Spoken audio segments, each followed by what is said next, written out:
Subscribe करें हमारे YouTube channel को और बेल आइकन को प्रेस करें हमारे लेटेस्ट वीडियोस को देखने के लिए।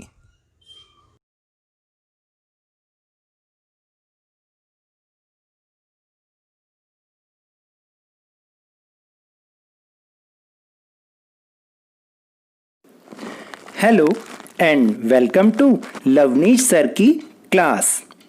आज की ये वर्कशीट नंबर 15 जो कि 10वीं कक्षा के विद्यार्थियों के लिए है, इसमें भी हम सत्ता में साझेदारी के बारे में कुछ और पढ़ेंगे, जानेंगे और समझेंगे।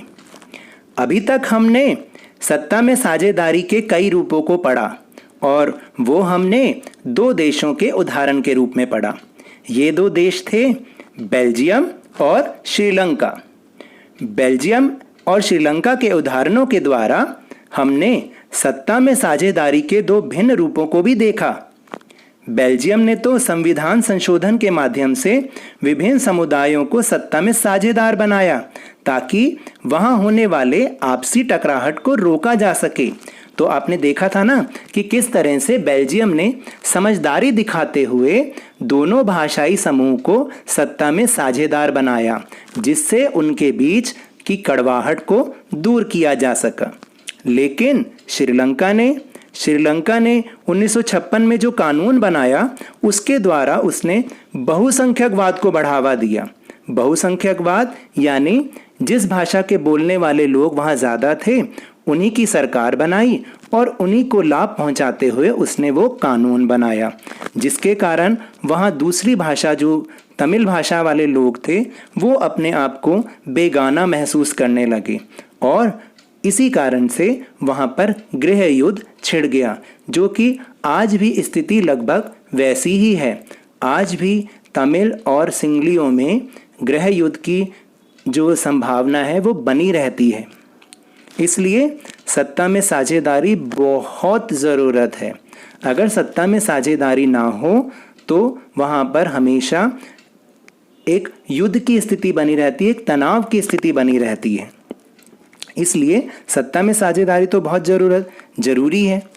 और अगर साझेदारी ही नहीं होगी तो एक व्यक्ति का शासन होगा। एक व्यक्ति के शासन को हम साझेदारी या लोकतंत्र तो नहीं कह सकते, उसे तो हम तानाशाही कहेंगे।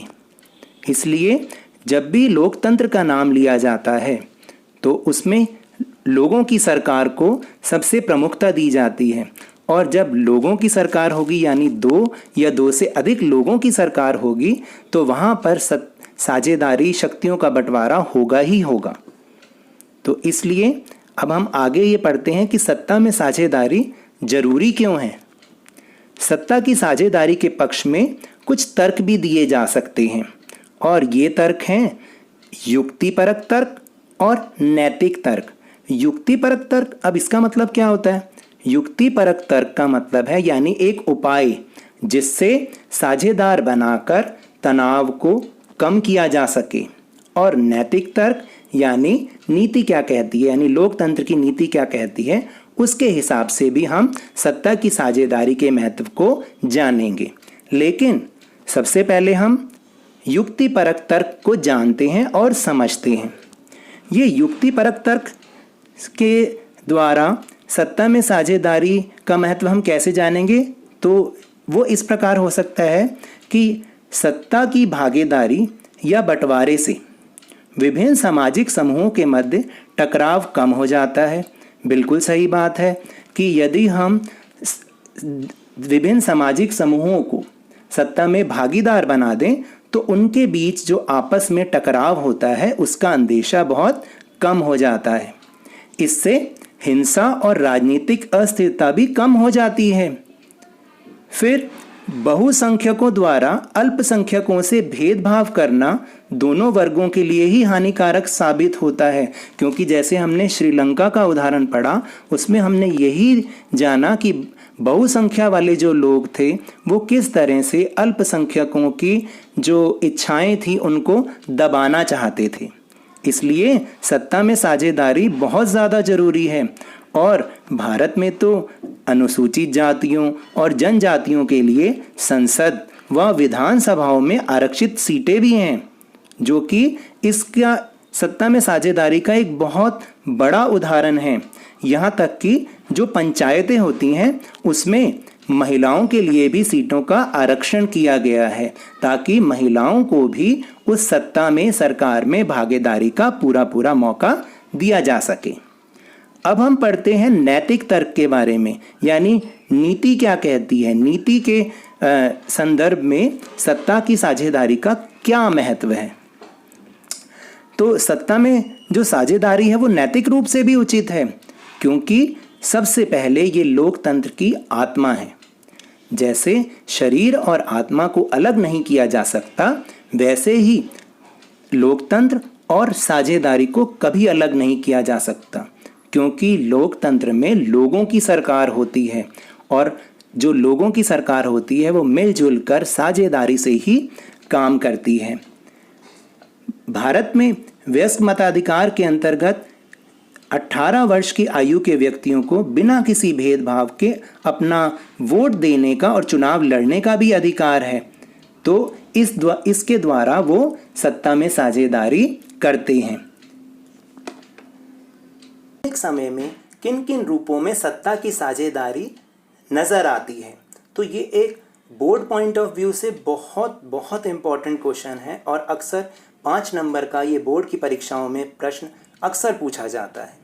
तो सत्ता में साझेदारी के 4 रूप हमें देखने को मिलते हैं, जिसमें सबसे पहला जो रूप है उसको हम कहते हैं सत्ता का ऊर्ध्वाधर वितरण।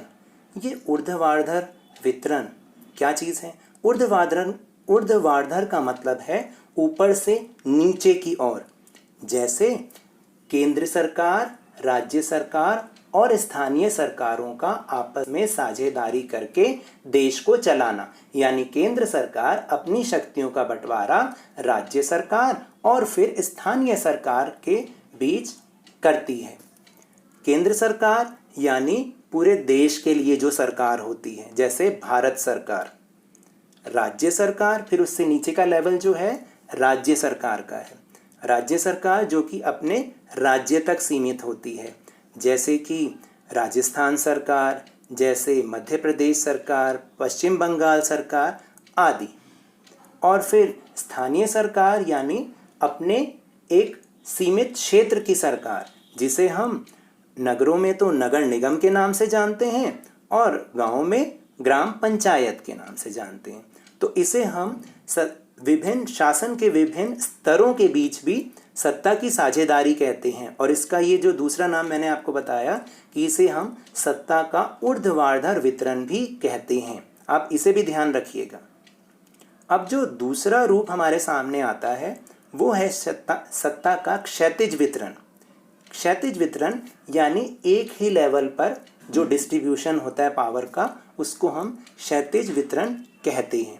जैसे जो सरकार, इसको हम ये भी बोल सकते हैं कि सरकार के विभिन्न अंगों में सत्ता की साझेदारी। जैसे हमारे शरीर के अंग होते हैं, हमारे अंगों से मिलकर हमारा शरीर बनता है, ऐसे ही विभिन्न अंगों से मिलकर सरकार भी बनती है। ये सरकार के विभिन्न अंग कौन से हैं? जैसे विधायिका, कार्यपालिका और न्यायपालिका। विधायिका का काम है कानून बनाना, जैसे कि संसद।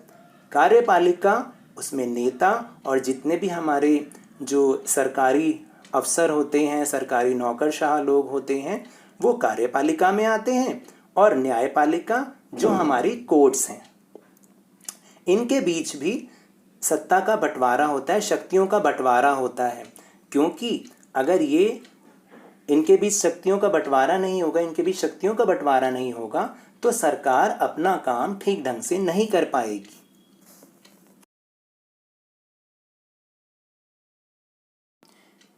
ये तीनों अंग नियंत्रण और संतुलन की व्यवस्था का पालन करते हुए एक दूसरे पर अंकुश भी रखते हैं। इसका मतलब ये है कि इनमें से कोई भी अंग अपनी मनमानी नहीं कर सकता या अपनी शक्तियों का असीमित प्रयोग नहीं कर सकता। इसे हम कहते हैं सत्ता का क्षैतिज वितरण या सरकार के विभिन्न अंगों के बीच में सत्ता की साझेदारी।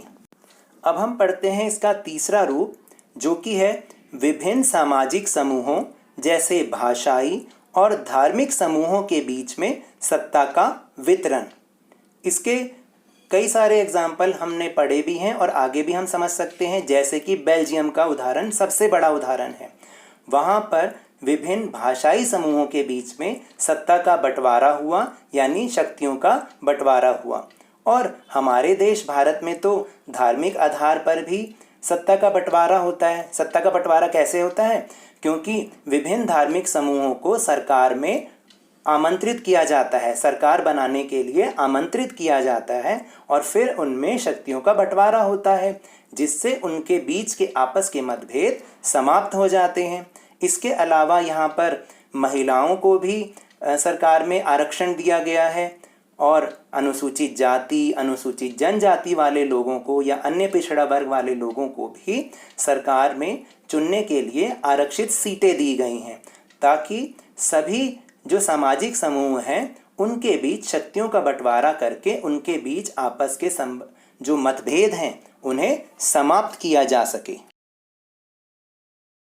चौथा और अंतिम रूप है विभिन्न सामाजिक समूहों, दबाव समूहों एवं राजनीतिक दलों के मध्य सत्ता का वितरण। जैसा कि हम सब जानते हैं कि लोकतांत्रिक देशों में विभिन्न दबाव समूहों और आंदोलनों के द्वारा सरकार पर दबाव डालकर अपने हितों की रक्षा के लिए नीतियों का निर्माण कराया जाता है। ये दबाव समूह कौन से होते हैं? इसके बहुत सारे उदाहरण आपने कभी देखे भी होंगे, सुने भी होंगे। जैसे आपने मजदूर यूनियन का नाम सुना होगा या व्यापारी यूनियन का नाम सुना होगा।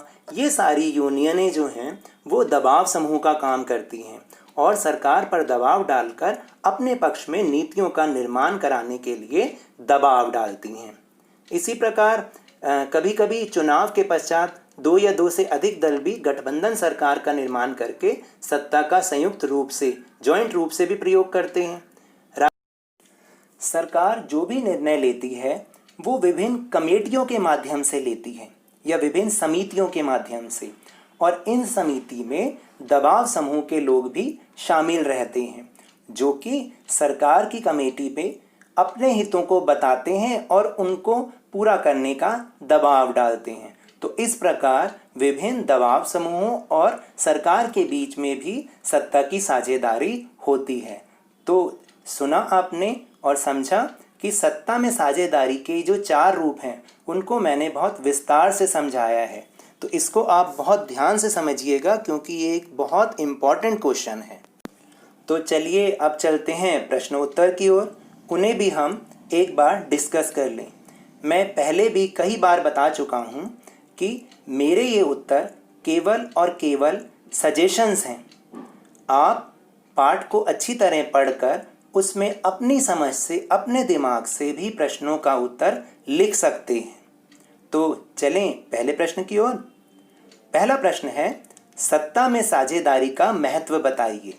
तो जो हमने सत्ता में साझेदारी के महत्व के 2 तर्क पढ़े थे, युक्तिपरक तर्क और नैतिक तर्क, उनके बारे में ही हम इसमें लिखेंगे। देखिए कई बार ये प्रश्न अलग अलग भी आ जाता है और इकट्ठा भी आ जाता है। जैसे केवल आपसे यही पूछ लिया जाएगा कि सत्ता में साझेदारी के युक्तिपरक तर्कों को लिखिए या फिर सत्ता में साझेदारी के नैतिक तर्कों को लिखिए, और आमतौर पर ये प्रश्न 3 नंबर का आता है।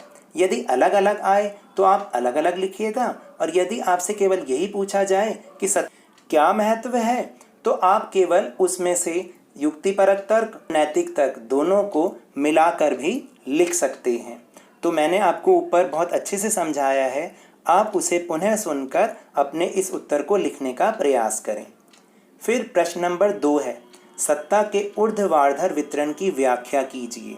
सत्ता के ऊर्ध्वाधर वितरण को हम सरकार के विभिन्न स्तरों में भी सत्ता की साझेदारी के नाम से जानते हैं। तो इसके बारे में भी मैंने आपको ऊपर विस्तार से बताया है कि किस तरह से सरकार के जो विभिन्न स्तर होते हैं, केंद्रीय सरकार, राज्य सरकार और स्थानीय सरकार, उनके बीच में जब शक्तियों का बंटवारा यानी सत्ता का बंटवारा होता है तो उसे हम सत्ता का ऊर्ध्वाधर वितरण कहते हैं।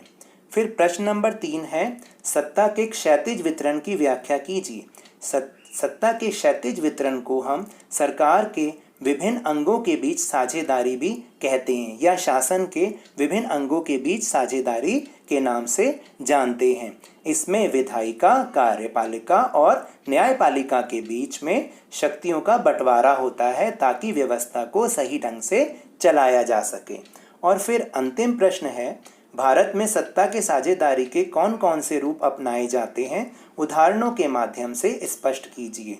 तो जो मैंने आपको अंतिम टॉपिक समझाया था जिसमें सत्ता के चारों रूपों का वर्णन मैंने बहुत विस्तार से किया है, कृपया उसको आप दोबारा से सुने कि जैसे सत्ता का ऊर्ध्वाधर वितरण, सत्ता का क्षैतिज वितरण, विभिन्न सामाजिक समूहों और धार्मिक समूहों के बीच में सत्ता का वितरण, और चौथा था विभिन्न सामाजिक समूहों, दबाव समूहों और राजनीतिक दलों के बीच में सत्ता का वितरण। तो मैं उम्मीद करता हूँ कि मेरे इस तरह समझाने से शायद आपको समझ आया होगा। तो प्लीज़ पढ़ते रहिए, समझते रहिए और अपनी बोर्ड की परीक्षाओं की तैयारी करते रहिए। धन्यवाद।